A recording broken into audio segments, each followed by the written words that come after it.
What's up, guys? Welcome back to the channel.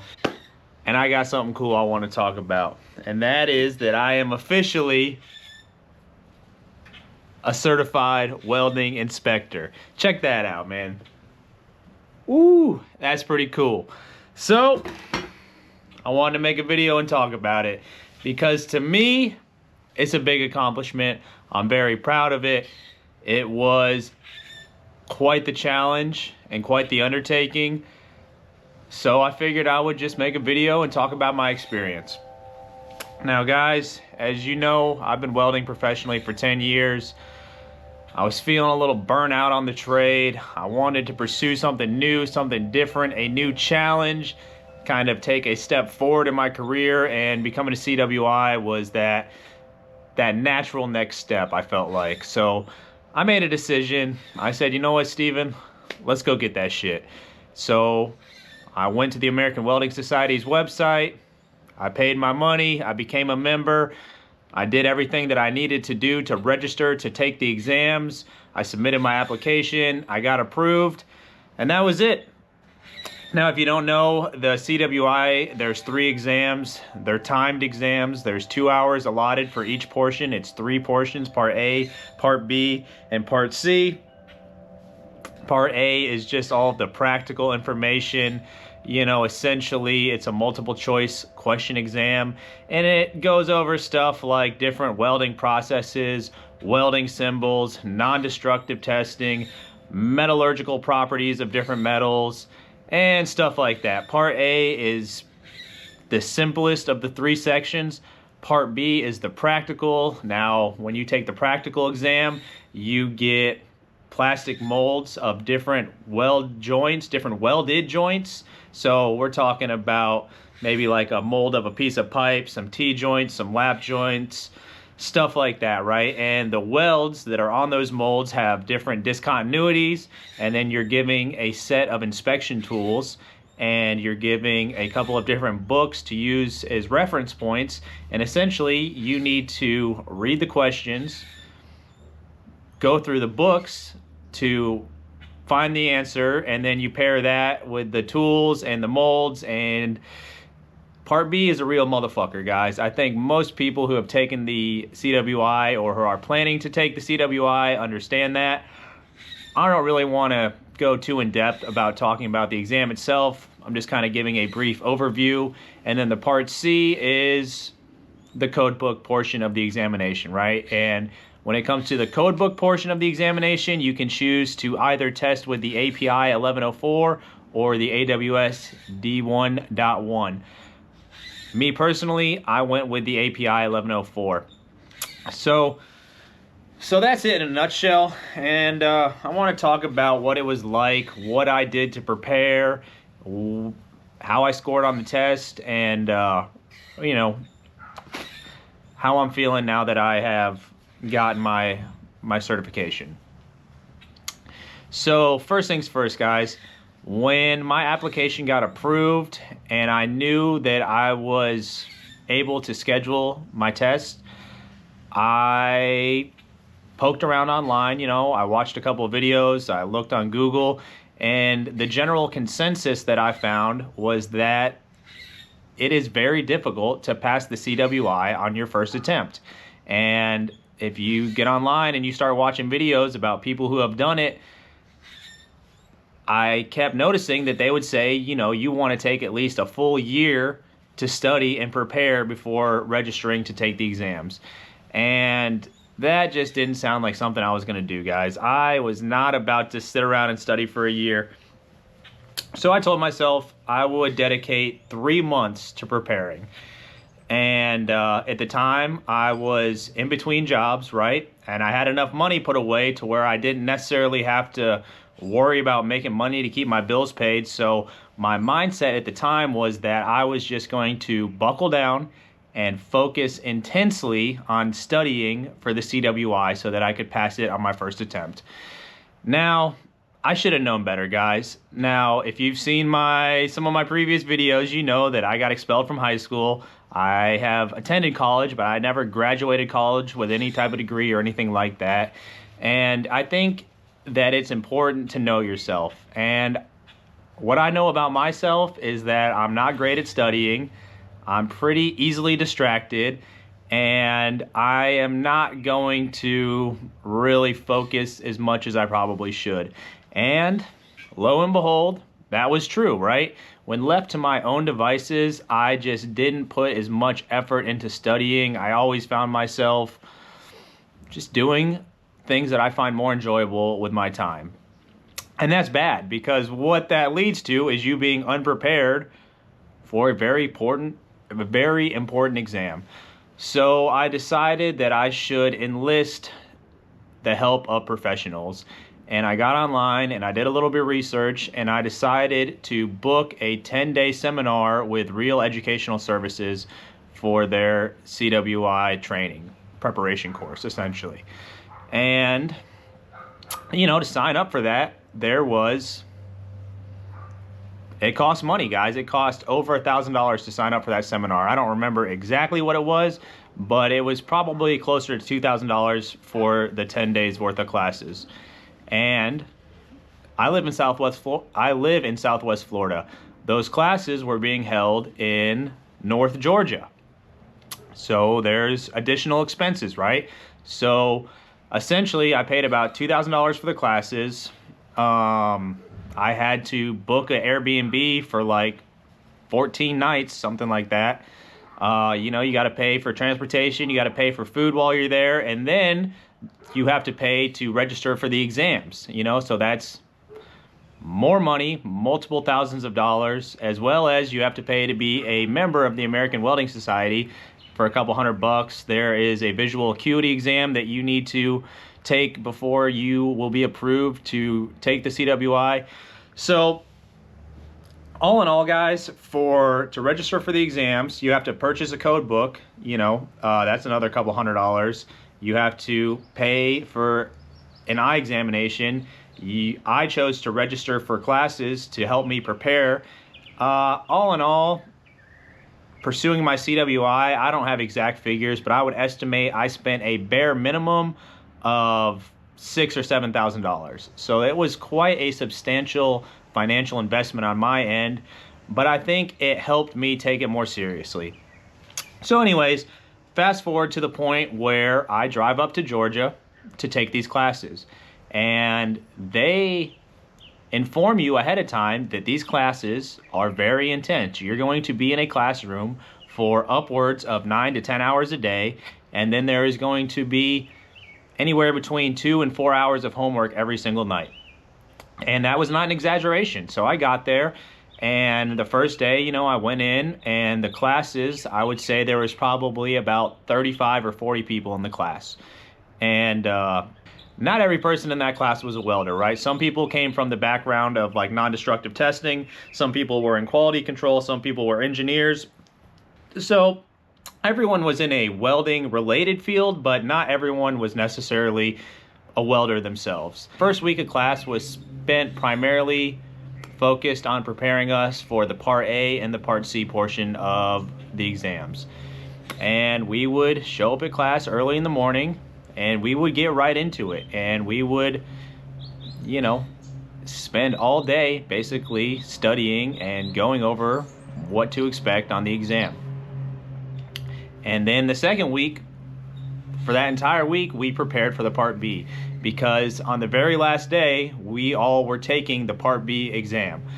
And, you know, it was a very intense 2 weeks, and I noticed that a lot of the people in the class were like super duper stressed out. Like they would be in class all day, and then there would be homework all night, and then I would come in the next morning, and these guys would have dark fucking bags under their eyes, and they'd be like, oh man, I was up until 2 in the morning studying.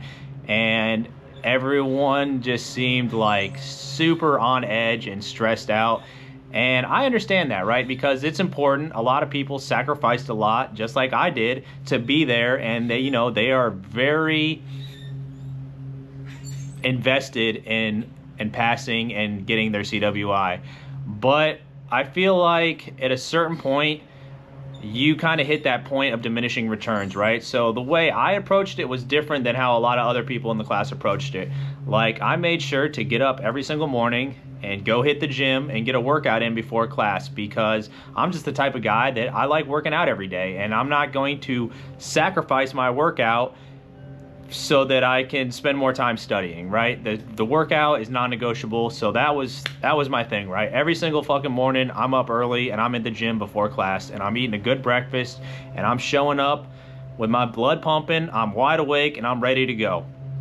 And the other thing I did differently than a lot of people is we would get out of class, say around like 4 or 5 p.m., and then I would usually go to a coffee shop and do the homework for about 2 to 3 hours every night. But then I would just listen to my body, and I know that at a certain point, usually around 7 or 8, I'm just checked out, man. My brain has fucking turned to mush, and I am not going to retain anything beyond what I've already done for that day. So I made sure to just go back to where I was staying. I was renting a little cabin out in the woods, and you know, just unwind. I like to just watch some YouTube videos and just get a good night's sleep. So most nights I was in bed by like 9, 10 o'clock trying to get a good night's sleep, so that way I could be fresh and prepared for the day ahead of me that I had tomorrow. And you know, it's funny, I'd go in there into class and people would be like, oh, I was up till 2 in the morning and I couldn't sleep, and they're just looking like shit and they're stressed out, and you could tell that it affected their ability to perform in the classroom.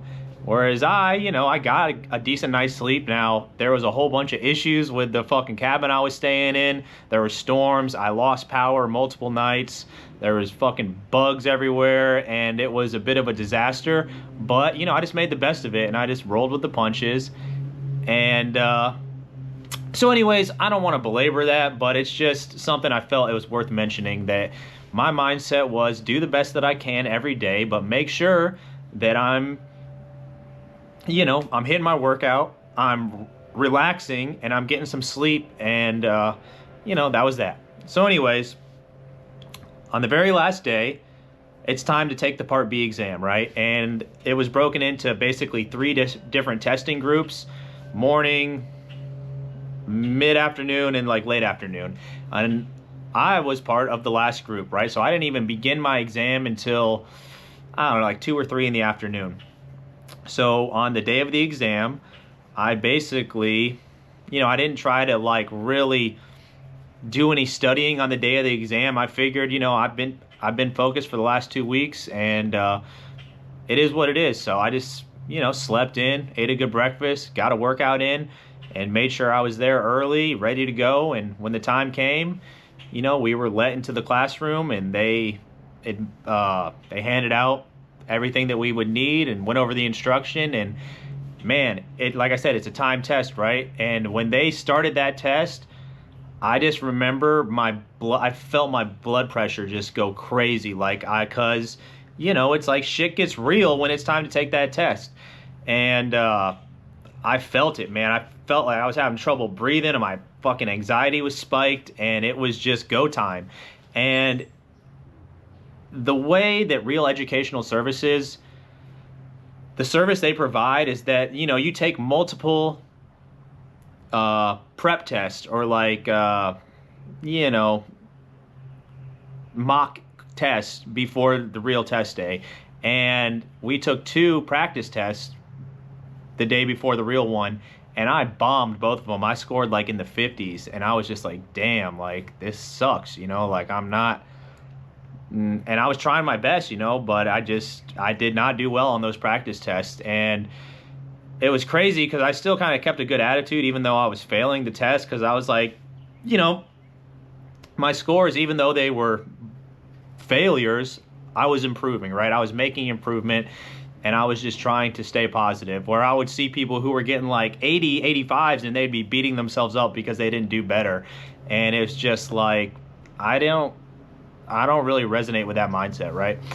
But I knew that if on the real test, a 58 or whatever was not going to cut it, and I needed to do better. But they designed the practice test to be a lot harder than the real test. So that way, when it comes time to take the real test, you can have some confidence that it's like, oh man, this is not as hard as what we were practicing. But you have to be careful because these tests are designed to be difficult. You know, they want you to fail the test so that you have to pay to retake it, right? So the way they word questions can be very deceiving, and you know, they try to trip you up. And there's a lot to do in a short amount of time. So anyways, I started taking the Part B exam, and I distinctly remember that the first 17 questions, I felt very confident that I got them all correct. So it helped me build some positive momentum, right? It almost felt like a trap. I was like, okay, and I think it's a total of like 65 questions on the Part B, and you have 2 hours.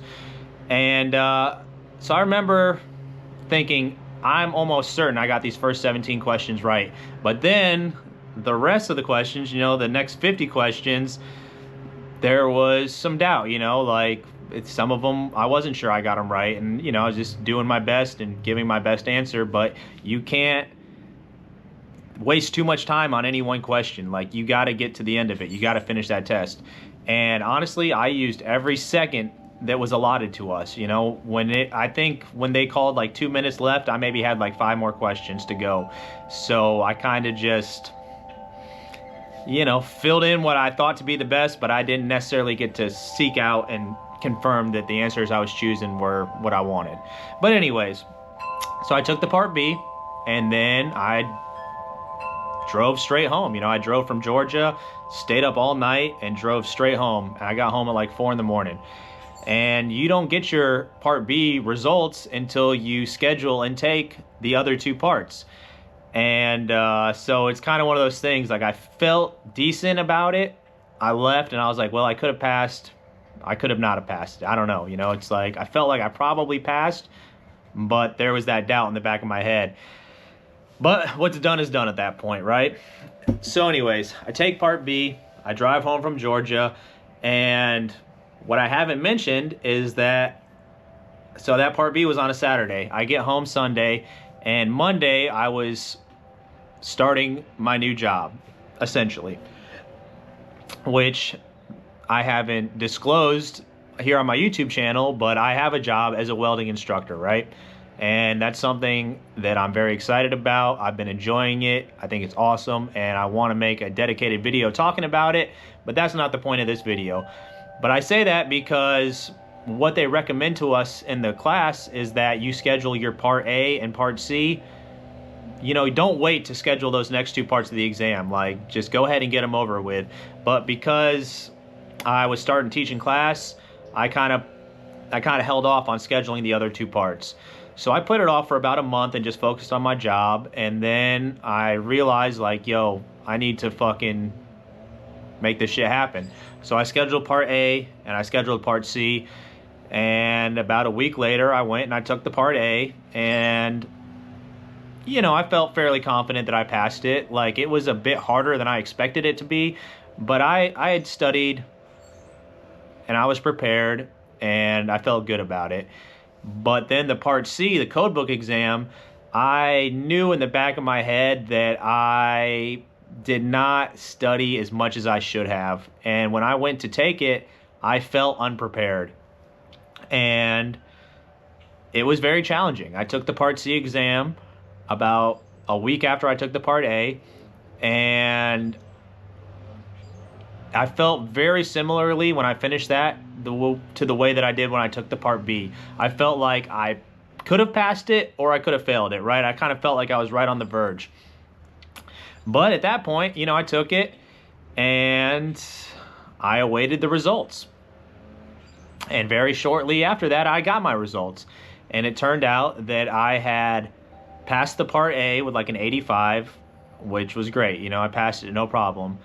The Part B exam, which I took up in Georgia about a month prior, I passed it by like 1 point. I think the threshold for passing is 72, and I got a 73 on the Part B.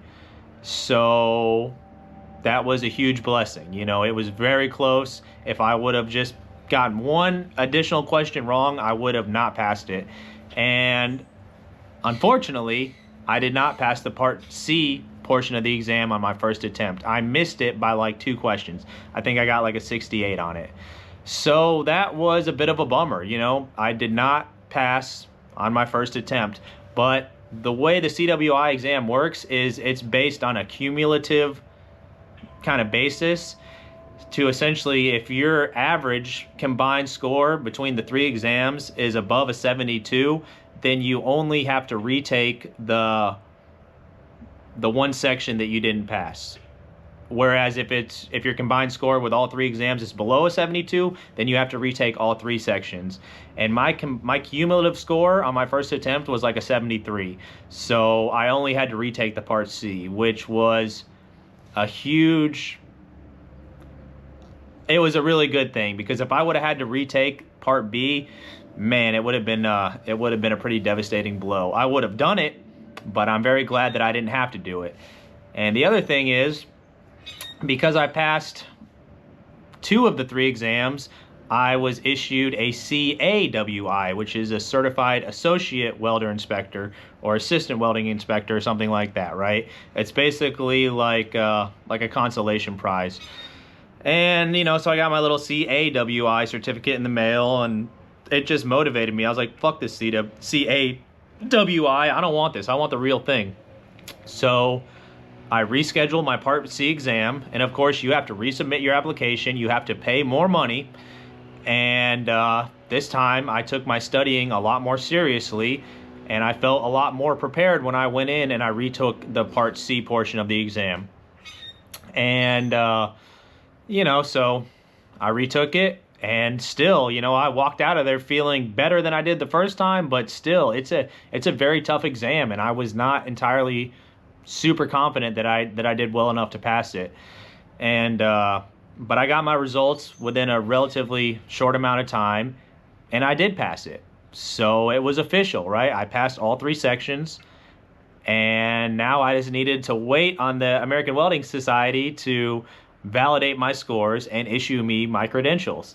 And eventually, you know, I got the email that says, congratulations, you've passed everything. You have successfully completed the requirements to become a certified welding inspector. And it was just such a huge sense of relief, because it was a goal that I had set for myself, and I really wanted to do it before the end of the year. And I was issued those credentials around the middle of December in 2024, so last year. So I accomplished my goal, you know, and it was a big goal. It was, you know, I put a lot of money, a lot of time, a lot of effort, a lot of mental energy, you know, I sacrificed a lot. And as you guys know, if you watch my channel, you know, I got expelled from high school. I never finished college. So on an academic level, it just felt like probably my greatest achievement, and it felt like a huge professional achievement as well. And, you know, it was great. Now, life is funny, right? Things don't always go as planned, because originally when I started pursuing that CWI, my plan was take 3 months off of work, focus solely on becoming a CWI, and then going and finding an employment as an inspector. But during the time that I was studying to become a CWI, my current job as a welding instructor at a vocational trade school just kind of fell into my lap. And it just so turns out that I happen to like my job a lot. And, you know, I don't plan on leaving it to go become an inspector. So, you know, things worked out, but I'm not going to immediately jump into using my CWI, because, you know, I have good gainful employment currently that doesn't necessarily require my CWI. Now, does it add some credibility to me as an instructor? Of course it does. You know, are my employers happy that I have my CWI? Yes, they are. But, you know, as far as what the future holds for me in terms of being an inspector and using my CWI to make money, that's unclear. I know that eventually I want to start using it more, whether that means opening up an LLC and doing inspecting kind of like a side work, or, you know, I don't know. So if you're watching this video and you have any thoughts about what I could possibly do with it, I would look forward to hearing what you guys' thoughts are. But anyways, I'm going to go ahead and end the video. It's probably something that I'll continue to speak on in the future, but I just wanted to hop on here and kind of put it out there that that's how I did it. And, you know, I'm very proud of myself. And if it's something that you're interested in or you have questions about, feel free to leave a comment or reach out to me on Instagram. And, you know, I'll be happy to tell you anything I can. And that's it, guys. So thank you very much for watching. I'll catch you on the next one. Peace out.